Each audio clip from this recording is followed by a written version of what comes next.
طالب مشروع نه کو، په جرګه دې نه کو مشروع، په رایه دې نه کو مشروع، په قانون دې نه کو مشروع، اوس په احساساتو طالب ته مشروعیت ورکوي. د افغانانو د شهیدانو د وینو نه عاطفي بهره برداري کوي چې طالب ته مشروعیت ورکړي بالقوه. دا ستا رونانتوب دی، دا ستا زده کړه ده، دا ستا د امریکا تحصیلات دي، دا ستا جنرالي او ډیپلوماسي ده. یعنی که ته تنها ورشي طالب ته تسلیم شي هیڅ مشکل نشته، ته حق لري ویکه دا خیانت وکړه، ځان خرڅ کړه، ملت مه خرڅوه، روایت مه خرڅوه، سپی غوندې په دې سپېڅو کې غاپئ مه هره ورځ. ستا د ځان خرڅولې حق زه نه لرم. خودفروشه بې ضمیره بې شخصیته سړی هر حاکمیت چې تا ته وي همغه صحیح دی. د حاکمیت شاعر درباري کربوړی هر څوک چې په هر کې په چوکۍ ناست و هغه صحیح دی. ته همغه ته سپیچونه لیکه، همغه ته بیانیې ورکوه، ته یې وکړه ځان خرڅ کړه، ملت ته ځان سره مه خرڅوه. ګوهرشاد و ملکه ثریا او امان الله خان هغه جګه شمله چې په اروپا کې روان و او په تابلو یې ورته لیکلي وي چې د افغانستان پادشاه او ملکې ښه راغلی، هغه مه بې عزته کوه. هغه داود خان چې د ملک ته یې ډېرې ډېرې لوړې خوبونه او هیلې درلودې، هغه غني چې ویلې چې د مملکت زه د نړۍ په چاره بدلوم، د هغه هیلې مه سرکوبوه ای خاینه.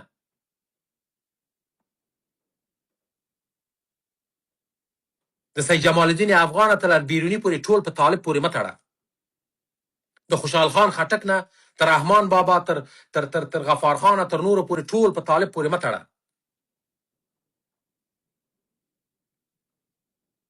د موسی شفیق نه نیولې تر نورو داسې کدرونه چې نړۍ ګوته په غاښ ورته،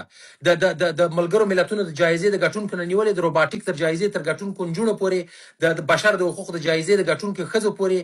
تر اولمپیک کې تر قهرمانانو پورې، د کرکټ تر قهرمانانو پورې، دا ټول په طالب مه تړه ای بدبخته. دا طالبان نه دي، دا یو ملت دی او ډېر عظیم ملت دی او ډېرې غټې قربانۍ ورکړي، او د قربانۍ موږ د دې لپاره ورکړي چې یو وخت کې ډېر عظیم ملت شو. یو وخت کې د نړۍ د تجارت او د تمدن څلورلاری وګرځو.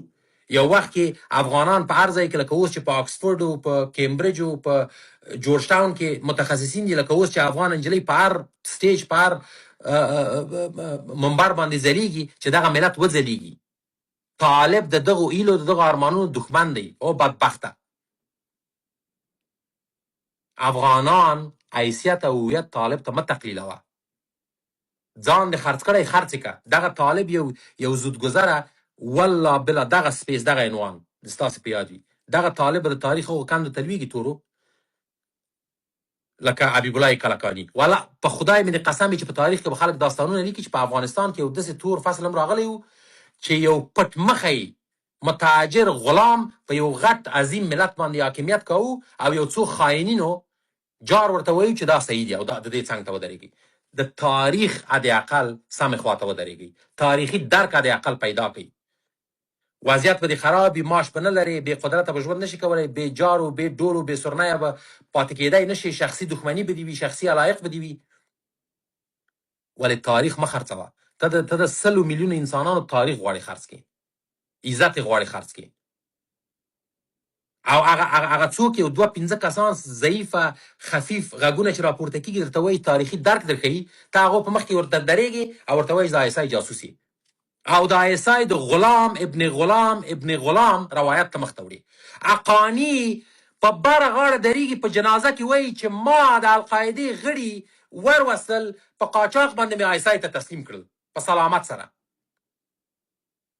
جناب دیپلومات صاحب، جناب جنرال صاحب راځي وایي نه خدای دې نه کړي. طالب سوچه پښتون دی. حقانی په مجلس کې درېږي وایي ما تر 1000 زیات انتحاریان روزلي او انتحاریان مې کړي. حقانی په ویډیو کې وایي دا اوس مې زما انتحاریان په یو ملکي هوټل کې په کانټیننټل کې انتحاري کوي او پیغمبر د خدای ورته ولاړ دی سرټیفیکیټ ورکوي. دغه بدبختان راځي د افغان ملت په دې ټنډه دغه داغ تپي، وایي دا افغانان دي.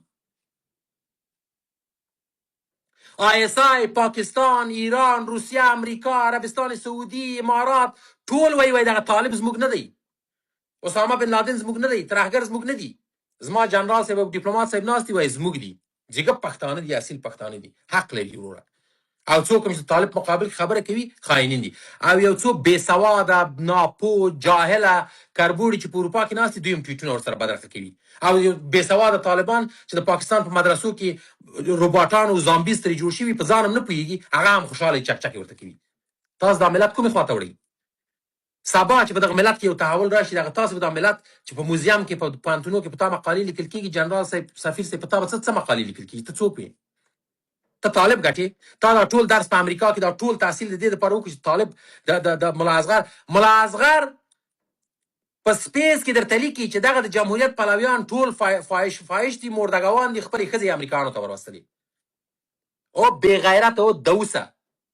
ته راځې هغه طالب توجیه کوې طالب درته وایي چې تاسې خپلې ټولې ښځې بګرام ته وروستلې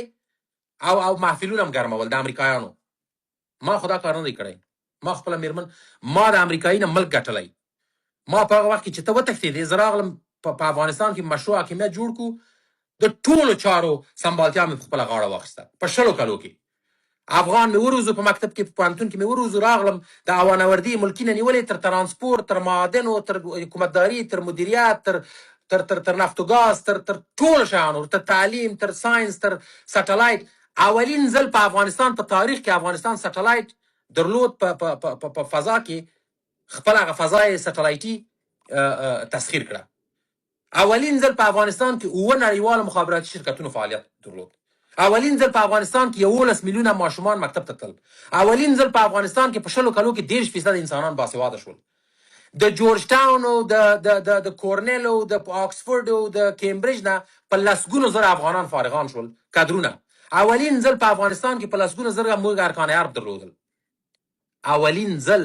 تا د نړۍ د غټترین نظامی قدرت سره امنیتي تړون امضا کړو د امریکا ولسمشران به ار په کال کې یو واره په افغانستان کې ناست وو او د افغانستان ولسمشر به په عزت او په احترام د ملګرو ملتونو نه نیولې د امریکا تر سنا او تر کانګرس پورې تر اروپایي پارلمان پورې به ویناوې کولې اولین ځل د افغانستان رئیس جمهور د پاکستان صدر اعظم ته په نړیوال مجلس کې ویلې چې ته ترهګر روزې ته د ترهګرو هېواد یې تا دغه ټول افتخارات راواخیستل طالب خو ته دې واچول